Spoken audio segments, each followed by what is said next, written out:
Okay, so welcome everyone to our Study Abroad podcast series. So today we have Sneha, who is originally from Lucknow and now she is doing PhD at Auckland. So we'll be knowing about her journey from Lucknow to Auckland. So welcome Sneha to our podcast. Thank you. Thank you so much. Okay, so Sneha, I see that you have done your colleges at two places abroad, right? So when was the very first time you thought that there is something like abroad and you should try something abroad and there are like countries abroad where people go for studies and all? Yeah, that was in the final year of my bachelor's degree, second year of my bachelor's degree. One of my very close friends, one senior, he got admitted to the International Institute in Geneva, and he kind of encouraged me to look for scholarships and apply. He got a full scholarship as well. So I talked to my parents, started looking, and it began from there. So that was like a very changing point. Sure, Yeah. sure. And then I see that on your LinkedIn, you went for masters from Europe somewhere, right? So could you tell us about what was the application process that time and which all colleges did you apply to? Yeah, so I was very specific in sort of what subject I wanted to do my master's in. So I wanted to do my master's in gender studies, which was not offered in India at the time, or only TIS offers it. That's the only place. Besides that, there are no other options in India. So I applied for 5 to 7 institutes in Europe. So Europe was in terms of location where I wanted to be, but there are multiple options where people can apply. And I think there are lots of institutes in the US which offer similar stuff, but it really depends what you want and where you want to go really. So um, I just decided to apply to a few schools in Europe, 5 to 7, including Central European University, where I got admitted to on a full scholarship. But then there was like institutes in Switzerland, in Denmark, and some in the UK where I applied as well. So And which on course did you do there? gender studies, so I did a master's in gender studies there. So what is gender studies? Could you elaborate a bit? What is actually a gender study for a naive person like who doesn't know anything about this course? Yeah, no, of course. So gender studies is basically looking at the society from a feminist perspective, looking at it from how it impacts different kinds of genders differently, men, women, and other kinds of genders. So looking at history, looking at sociology, looking at all these different discipline sciences as well, how all these different disciplines themselves are gendered and how men and women and other genders are impacted differently because of the social relations that we live in. So pretty much that's gender studies. It's a very transdisciplinary discipline. It involves intersection of history, sociology, political sciences, international relations, a lot of different overlaps and looking at them through a feminist perspective. So that's kind of what the discipline stands. And this course was like what was the duration like for this course? 2 years. So in Europe, usually most masters are 1 year in general, right? So yours was 2 years because you had to do some research or things like that. No, so in Europe they have like a 3+2 or a 4+1 system. So if your bachelor's is a 3-year bachelor, which my bachelor was in India, because a lot of bachelors in arts are 3-year bachelors in India. So if you have a 3-year bachelor's, then you have to do a 2 years. And if you have a 4-year bachelor degree, which US offers, then you have to do a 1 year. So it's 3+2 or 4+1 combination. So you have to do a total of 5 years. So that's the whole idea. So I did 2 years. Sure, sure. And which was the location? What was the location in your case for the European college? Um, I was admitted to Central European University, the Budapest and Vienna branch. So what was happening around the time was they were relocating from Budapest to Vienna. So I got to study, fortunately, in both these like beautiful cities. So that was quite great. So when they were relocating, you also had to relocate from Yeah, Budapest to Vienna. yeah. That was quite a good experience. So when you had to relocate, so you had to like do everything again, right? Like finding the house, etc., getting adjusted to the new Yeah, yeah, yeah, environment. yeah, Sure, sure. And yeah, they told yeah. you But beforehand that this is what is going to happen in your next 2 years, that you will actually have to yeah, locate. we had knowledge about this. It was not a abrupt decision because the university itself was spending millions of euros to move, and we knew that this move was going to happen. So yeah, we were all prepared for and excited for the move. But then COVID also came around the same time. So I all of the students were either stuck in Budapest or in Vienna. Sure, sure. So, the Vienna and the Budapest experience, the accommodation was like you booked your own accommodation like near university, or how was your accommodation in these two In places? my case, the university provided for accommodation. So the accommodation was a part of the scholarship. So I everything was done by university, which made things very easy for most international students because they don't have to look for houses or anything. We had like a place which the entire building was leased by the university, and we kind of lived in the building, in that apartments here. Sure, sure. So, what was your batch size in this gender studies masters? How many people in your But class? that was very small. It was between 15 to 20 people. A And standard all of them master's got course. scholarship, like this same kind of a scholarship, or different people got different things?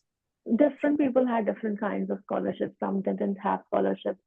Some people had tuition fee waiver, partial or full. Some people had some stipend, no give you. There was like combinations that the university gave depending on the application. So not everybody got the same package of scholarship that I did. But yeah, there were a few colleagues who did as well. So, in your case, you got like full scholarship on the tuition fee as well as the some monthly stipend. Yeah, I got full scholarship on the tuition, stipend, and then the accommodation. Accommodation So was part of the stipend, you can say in an indirect way. yeah, no, yeah, definitely. Like I just didn't have to pay anything as rent, which Sure, was sure, pretty sure. lovely. And after this Central European University experience, you decided to move to Auckland, right? So, how was that decision in your case, and how did you decide the college and the course? Um, so when I was in Europe, it was I spent almost 3 years there, and then I decided that I want to move to an English-speaking country, a multi-ethnic country. So I was looking at Canada and New Zealand. Those were the only two countries I was looking at. And I applied to two universities in Canada and then one university in New Zealand, which is the University of Auckland. Uh, because the application process is gone through the supervisor. So first you need to find the supervisor, you need to email them, you need to convince them that your application is good enough or you are a good enough student that they should take you under their supervision. So there's a long chain of informal stuff that goes before the actual PhD or application. And then it just worked out with New Zealand because the supervisor here was really lovely and she and I just had a good rapport, and I just decided to take this offer instead of the other one because I had a better rapport with my supervisor here and I had a better scholarship as well. Yeah, just Sure, decided to sure, make the sure. choice.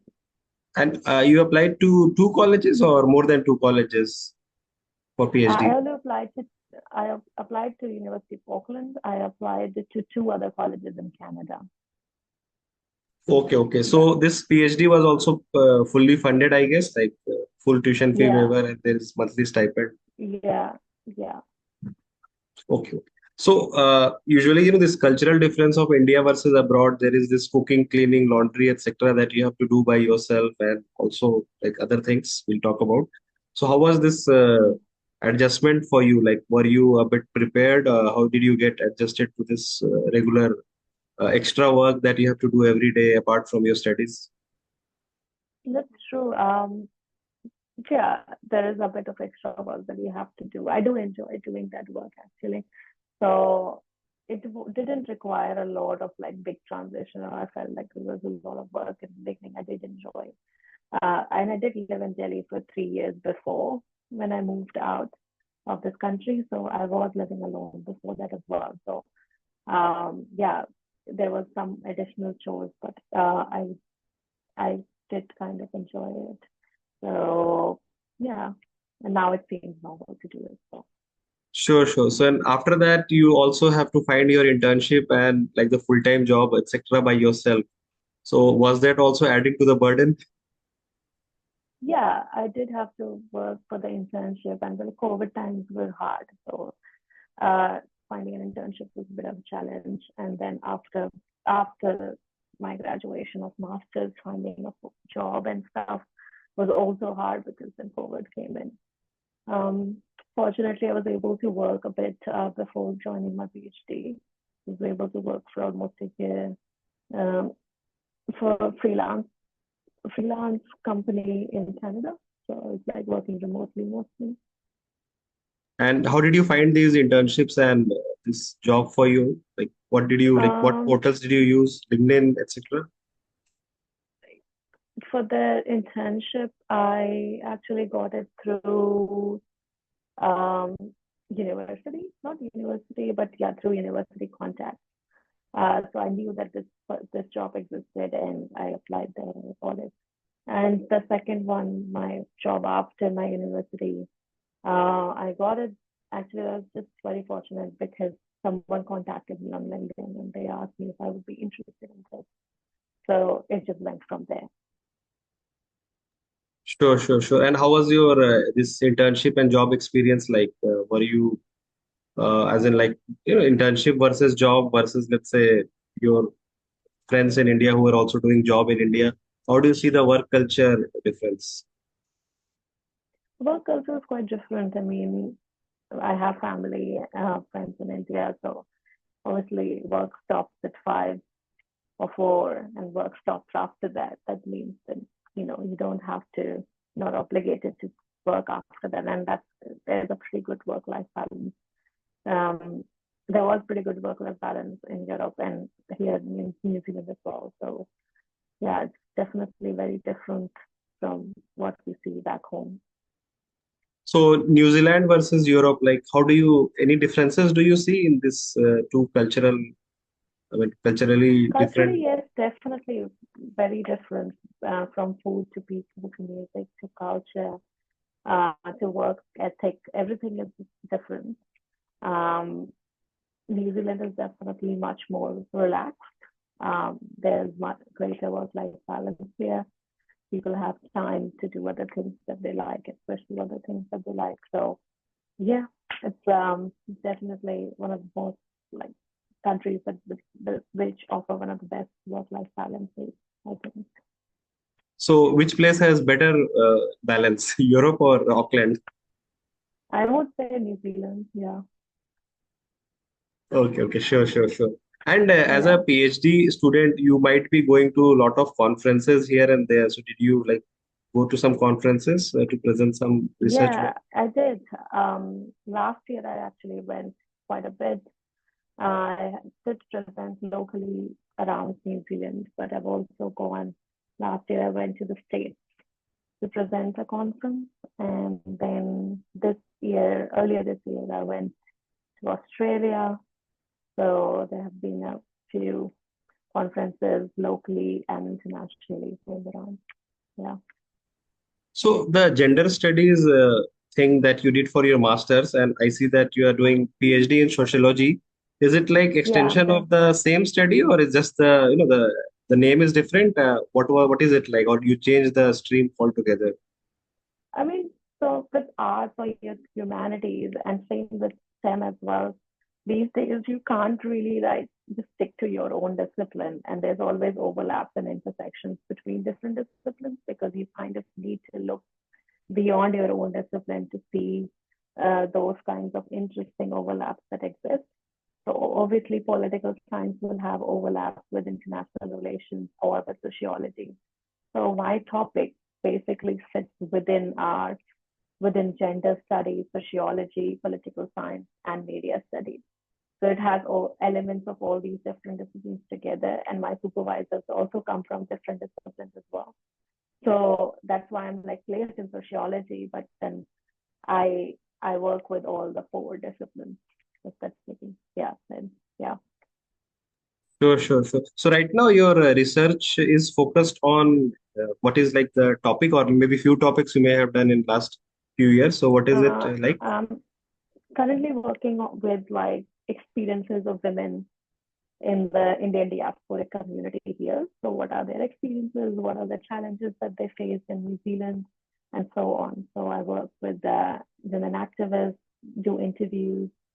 Yeah, Sure, sure. And when you are applying to the colleges for your master's as well as PhD, you probably needed some statement of purpose, some recommendation letters, etc. yeah, So yeah, how did you yeah. find the people who would write the recommendation for you? It was mostly the professors from my university, my bachelor's university, Delhi University. They're quite supportive, and I'm still in touch with them. So yeah, they're like friends, family, so very close. And they were very supportive as how many recommendation letters I could ask from them. So I was able to just give their names for all the applications that I did. Did you get confused at times that whom I should put as my recommender, or you were clear enough that I have only these three good relation I'll use? Yeah, I usually just have like 3 or 4 people who were like, okay, you can just put down my name wherever you apply, you don't need to ask me. So I had those good relations with 3 or 4 people. So I would like put down their name and then just tell them, okay, this is the reference. So yeah, So for your masters and PhD, did you repeat the person from whom you took the LORs, or it was all different for um, both the places? there was different people mostly because like then for my PhD, I need people who taught me in masters. So I can't repeat that. Most, yeah, it was different people. Sure, sure, sure. So was it easy to find the people who will give you LOR during your bachelor's or during your master's? I mean, during your master's or during your It PhD was application? it was same. I don't think it was too different or difficult. Most professors are happy to give you recommendation letters if you want to apply for a PhD, especially your supervisors will definitely give you recommendations. So it was not easy or not difficult. You just have to go and tell them that, this is something I want to do. Just can you give me one? And I didn't apply to a lot of schools. I applied to only 3 schools. So I didn't need a lot of recommendation letters in the second case. So for your PhD applications, you had lot of like face-to-face, like a Zoom call or Skype call or something with your supervisor to understand each other better.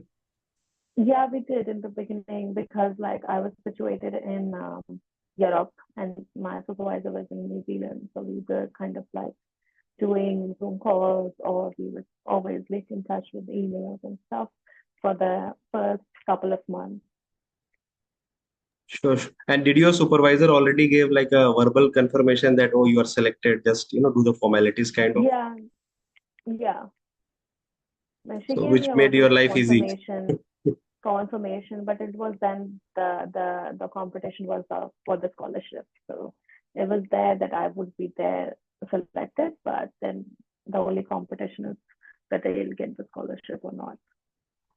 And this scholarship that you received during your master's and PhD, you had to do any TARA work in exchange for that?